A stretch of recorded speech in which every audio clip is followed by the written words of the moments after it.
Olá! As crises internacionais aumentaram o número de refugiados que migram para o Brasil. E a Polícia Federal tem tido dificuldades de emitir os documentos de legalização desses estrangeiros. Uma dificuldade agravada com a pandemia da coronavírus. Para entender a situação, vamos conversar com Marta Mitico, presidente da Associação Brasileira de Especialistas em Migração e Mobilidade Internacional. Marta, a gente poderia começar essa conversa exatamente falando sobre um pouco, porque existe uma documentação específica para esses estrangeiros, né? Que é a CRNM, né? O que basicamente é este documento e por que a necessidade do estrangeiro ter esta documentação? Na verdade, o CRNM é o Certificado de Registro Nacional Migratório. Nada mais é do que o correspondente ao RG do estrangeiro. É o antigo RNE que passou a se denominar CRNM. Então, esse documento é o documento de identificação e o documento basilar que qualquer pessoa precisa ter para praticar seus atos civis no país. Então, para que ele possa comprar, ter um cartão de crédito, abrir uma conta em banco, locar um imóvel, locar o seu veículo, matricular o filho na escola, o seu filho poder se matricular na escola, ele precisa desse CRNM. Então, e o que é mais importante, para ser contratado na empresa, para onde ele foi geralmente trazido do exterior para vir trabalhar, esse documento é fundamental para ele entregar a folha de salários, porque esse documento está exigido na folha de salários e está integrado ao E-Social como requisito para que possa integrar o E-Social. Sem esse documento, ele não pode fazer parte da folha de salários. Você faz parte, preside a Associação Brasileira de Especialistas em Migração e Mobilidade Internacional. Quais são as funções, qual o papel desta associação, como é que é o funcionamento dessa, digamos, ligação entre as autoridades brasileiras e os migrantes? Bom, a ABEMI foi criada há 3 anos atrás, quando da edição da nova lei de imigração. E os profissionais que militam nesse setor sentiram a necessidade de nós conseguirmos ter uma interlocução institucionalizada e organizada para interagirmos com as autoridades migratórias, com o legislativo, enfim, com todos os players aí da área de mobilidade internacional. Então, nós nos organizamos sob forma de associação para que pudéssemos fazer um trabalho de interlocução, de participação ativa, de contribuição, para que pudéssemos proporcionar um ambiente regulatório saudável, equânime e justo aqui para que a mobilidade internacional possa crescer de forma organizada no nosso país. Hoje está havendo uma certa dificuldade na emissão dessa documentação por parte dos estrangeiros. A Polícia Federal está tendo muito pouca disponibilidade de formalização dessa documentação. O que é que de fato está acontecendo? É culpa da coronavírus ou não? Também, porque veja, quando do início da pandemia, logo no dia 16 de março, as atividades da Polícia Federal foram suspensas e limitadas àquelas atividades eminentemente emergenciais. E por conta até da pandemia, todos os prazos migratórios também foram suspensos. Então, o que aconteceu? Nós tínhamos um contingente de estrangeiros que aguardava para conseguir fazer o seu registro nacional migratório. Durante a pandemia, tivemos o ingresso de mais pessoas e após a retomada dos prazos migratórios, que aconteceu agora no dia 3 de novembro, nós estamos tendo mais pessoas ingressando no Brasil e mais pessoas precisando se registrar. Agora, o que acontece? A Polícia Federal vem fazendo um atendimento bem organizado para evitar a aglomeração, então ela limita, pelo menos em São Paulo, a alguma coisa em torno de 200 e 250 atendimentos diários, o que não é um atendimento em nível suficiente para atender a demanda numa cidade como São Paulo. Então, a situação está extremamente caótica e hoje, se um estrangeiro quiser agendar, que é o procedimento correto para se obter uma CRNM, é solicitar o agendamento para se fazer esse registro. Se hoje ele solicitar esse agendamento, ele só vai conseguir para final de abril. Então, ele vai demorar alguma coisa em torno de 70, 80 dias para conseguir esse registro. E qual é o problema? Durante esse período, ele não pode integrar a folha de salário, ele não pode matricular o filho na escola, então ele fica absolutamente impedido de praticar qualquer ato civil durante todo esse tempo. Imobilizado mesmo, né? Agora, a senhora falou aí um dado interessante, quer dizer, o crescimento, de certa forma, da entrada de estrangeiros no Brasil a partir da pandemia. Mas as fronteiras, de certa forma, elas não foram bloqueadas para a entrada de estrangeiros. Como é que está esse processo de imigração hoje? Então, na verdade, as fronteiras para aqueles profissionais que têm autorização de trabalho e para os que vêm via aérea, eles podem ingressar no país, tá? Mediante exame de teste de coronavírus e mediante um atestado de saúde, eles podem entrar no Brasil. Então, o que nós tivemos? Durante a pandemia, houve uma suspensão muito grande de atividades, mas desde o 13 de abril, nós estamos tendo uma retomada da vinda desses profissionais para atender a projetos, para atender a trabalhos que estão sendo feitos. Então, tem havido um retorno de vinda muito mais sensível, muito menor, mas tem havido o retorno de profissionais para o Brasil. Há um aspecto interessante também sobre a questão do refugiado, né? Que a gente teve uma leva de refugiados vindos do Haiti há cerca de 10 anos, mais ou menos, agora uma nova onda com os refugiados da Bolívia, né? Da Venezuela. Como é que está a situação desses refugiados no Brasil? Como é que está essa recepção? O governo brasileiro, ele, de certa forma, tem atendido algumas expectativas humanísticas internacionais com relação a essa população? Sem dúvida. O governo brasileiro vem se preocupando em fazendo um trabalho muito organizado e sistematizado na fronteira para acolher esses venezuelanos e receber esses venezuelanos. E dentro desse escopo de trabalho de integração da população de refugiados venezuelanos, tem feito também um trabalho de interiorização daqueles que estão em condições, que têm currículo, que podem trabalhar e que têm interesse de se interiorizar. Então, boa parte desse grupo de refugiados estão também nas capitais para que se registrem e trabalhem nas capitais. Então, soma-se a esse exército de estrangeiros pendentes de registro nas capitais, em várias capitais, como São Paulo, por exemplo, um elevado número de refugiados venezuelanos que também estão pendentes de registro e estão aqui em São Paulo para fazer os seus registros e poderem iniciar suas atividades profissionais. E tudo isso dentro de um esforço das autoridades brasileiras de interiorização, né, e de ajuda para a adaptação profissional em locais onde há disponibilidade de trabalho. O mundo todo, ele, de certa forma, a Europa, sobretudo, tem sido afetado pela migração de africanos, sobretudo, mas também dos países asiáticos, né, que têm assomado à Europa com maior frequência. O Brasil sofre esse tipo de migração também. Como é que está o quadro brasileiro diante dessa migração que a gente vê constantemente na imprensa? Com relação ao refúgio, acho que o número maior de refugiados do Brasil estão realmente relacionados a sul-americanos, né? Nós estamos com venezuelanos, haitianos, que formam a grande maioria. Temos um número, numa terceira colocação, de sírios, né? E aí temos uma população mais esparsa de outros países africanos, asiáticos, mas a maior parte no Brasil seguramente é de venezuelanos. Também contamos com uma população asiática, mas não em tão grande número como de venezuelanos. Ao menos a condição de refúgio. Certo.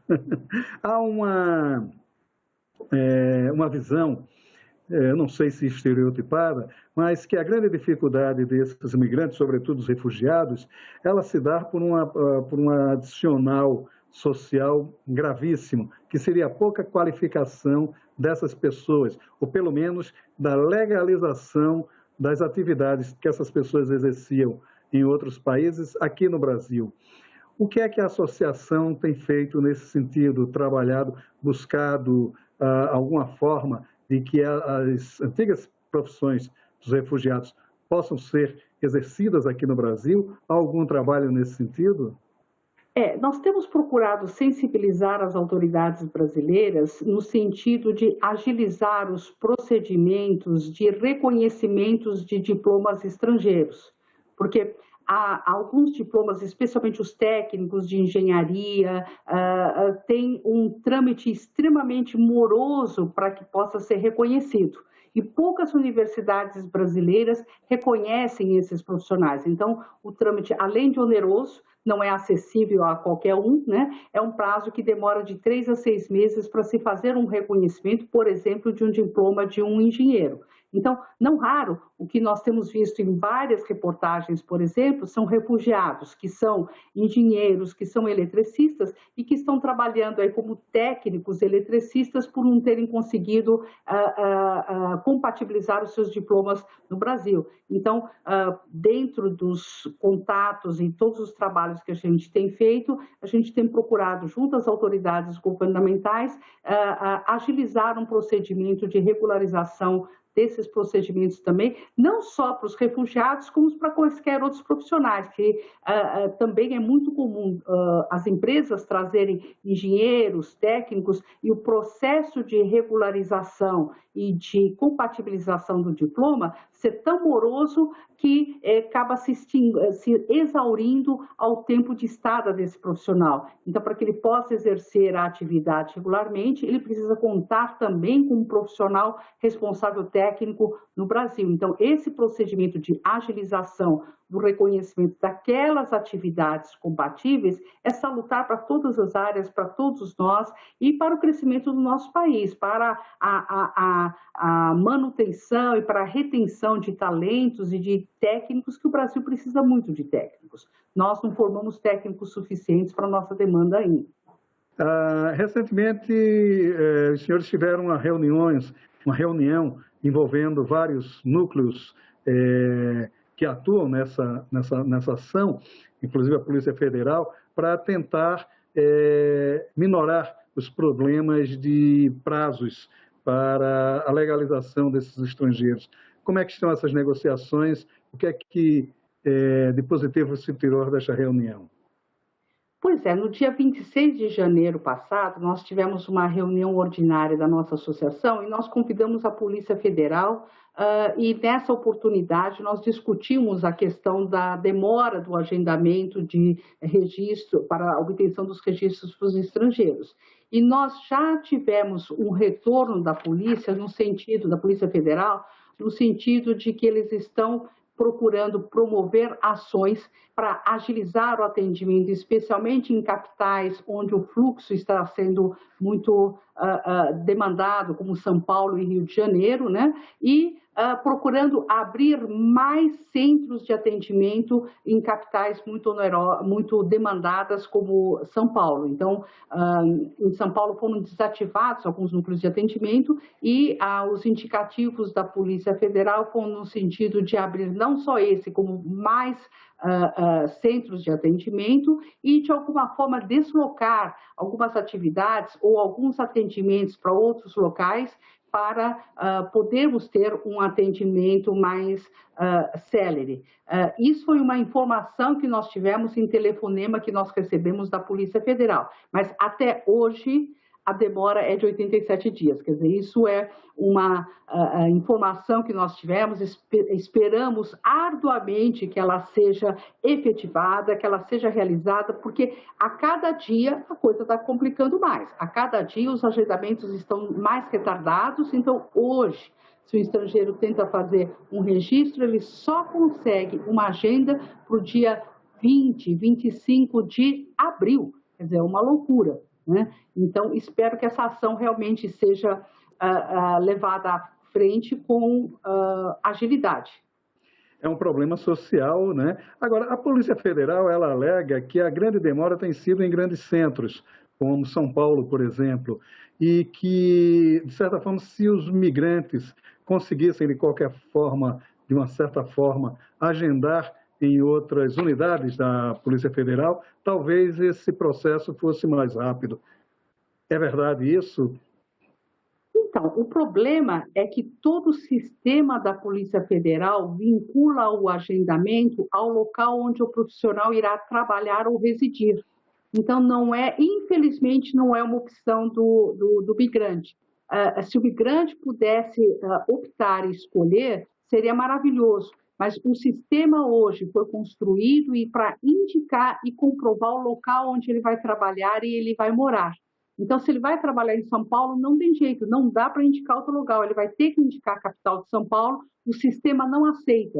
Adoraríamos se pudéssemos ir para Sorocaba, Santos, Macaé, para fazer o registro dessa pessoa de São Paulo, mas o sistema não permite. Então, nós estamos, assim, premidos pelo próprio sistema nesse fluxo excessivo de pessoas em São Paulo. Então, ou muda o sistema ou altera para que a gente possa espalhar esses profissionais de São Paulo em outros centros, ou realmente desafoga São Paulo e se faz um atendimento compatível com a demanda de São Paulo em São Paulo. E como é que estão as negociações nesse sentido? Tem tido alguns avanços? Há uma certa flexibilidade da Polícia Federal em rever esse sistema? A Polícia Federal também tem suas amarras, porque ela não pode decidir sobre mudanças de sistema. Os sistemas são todos federais, são todos nacionais, né? Ela não pode simplesmente apertar um botão, mas eu acho que essa nossa reunião, esse nosso apelo, essa nossa tratativa sensibilizou fortemente as autoridades envolvidas, né? E a Polícia Federal tem sido, pelo menos conosco, com a ABEME, extremamente aberta, extremamente ouve os nossos apelos e sensível aos nossos apelos. Então, felizmente, temos sido ouvidos, então espero que essa matéria, né, os ajude, os motive a prosseguir nessa empreitada e nos ajude a desafogar São Paulo e permitir que os profissionais, né, que querem trabalhar em São Paulo possam dar início a esse trabalho, porque não é só a questão da pandemia, o fluxo realmente está represado e a gente precisa avançar mais em São Paulo. Pelo menos até onde eu tinha conhecimento, onde eu tenho conhecimento, a política migratória ficava a cargo do Ministério da Justiça, né? Quer dizer, ainda há esse posicionamento e qual a simpatia, digamos assim, do Ministério da Justiça frente a essas reivindicações dos senhores? A matéria é da alçada do Ministério da Justiça. O Ministério da Justiça trata com muito esmero, trata com carinho a situação do refugiado, a situação do trabalhador, né? O problema, me parece, que o número envolvido é muito pequeno, então há um sem número de prioridades a serem tratadas e acho que a gente fica lá no número 15 dos assuntos a serem tratados, né? Então, o que a gente precisa é subir nesse ranking aí para assumir as prioridades, mas todas as vezes que nós alçamos contato com as autoridades, tivemos aí a leitura e a sensibilidade da importância dessas medidas, né? Talvez não tenham visto o quão grave era a situação de São Paulo, né? Afinal de contas, São Paulo tem, dentre os registros ativos de estrangeiros, cerca de 40% de toda a população de estrangeiros registradas no Brasil todo. Então, realmente, o volume é desproporcional e é preciso ter um número maior de unidades de atendimento para São Paulo.